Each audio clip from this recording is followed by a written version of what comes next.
We know all eyes are on Hurricane Elsa right now, Steve.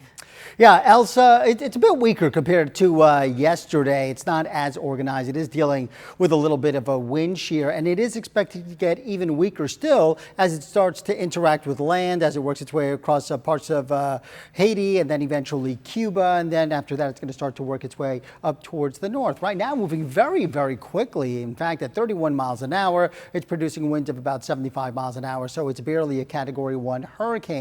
As we head into tonight and into tomorrow, makes its way across parts of Haiti and then eventually into Cuba. And Cuba is very mountainous, so that is going to help to weaken the storm system. It's going to be on land for quite some time. So as a result, the storm system is expected to be downgraded to a tropical storm with winds of 65 miles an hour. This is early Monday at 2 a.m. Then after that, it looks like the center of the storm system could work its way closer to Key West.